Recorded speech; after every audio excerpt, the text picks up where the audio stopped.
കുന്തിപ്പുഴയിലെ വെള്ളം മറ്റു പുഴകളൊന്നും ചേരാതെ കലർപ്പില്ലാത്തതാണെന്നും ഇവിടെ ദിവസവും മുങ്ങിക്കുളിക്കണമെന്നും നാട്ടുകാരെ ഉപദേശിച്ച വേലുവിന്റെ അന്ത്യയാത്രയും കുന്തിപ്പുഴയിൽ. മണ്ണാർക്കാട് മാസപ്പറമ്പ് കടവിൽ കുളിക്കാനിറങ്ങിയ മണ്ണാർക്കാട്ടെ ലോട്ടറി വിൽപ്പനക്കാരൻ വേലായുധൻ എന്ന വേലുവാണ് ഒഴുക്കിൽപ്പെട്ടു മരിച്ചത്. 65 വയസ്സായിരുന്നു. ചൊവ്വാഴ്ച രാവിലെയാണ് സംഭവം.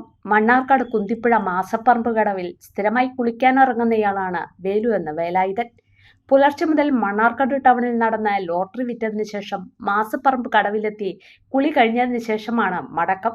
25 വർഷത്തോളമായി നിത്യവും വേലു പുഴയിലെത്തും. കുളിക്കടവിൽ മാറ്റിയ തുണിയിരിക്കുന്നത് കണ്ട് കുളിക്കാനെത്തിയവരാണ് വേലു ഒഴുക്കിൽപ്പെട്ടോ എന്ന സംശയം പ്രകടിപ്പിച്ചത്.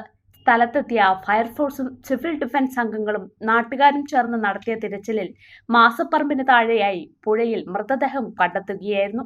വേലുവിന്റെ ഭാര്യയും മക്കളും വളരെ മുൻപ് ബന്ധം പിരിഞ്ഞു പോയതാണ്. മൃതദേഹം മണ്ണാർക്കാട് താലൂക്ക് ആശുപത്രിയിൽ പോസ്റ്റ്മോർട്ടം നടത്തും.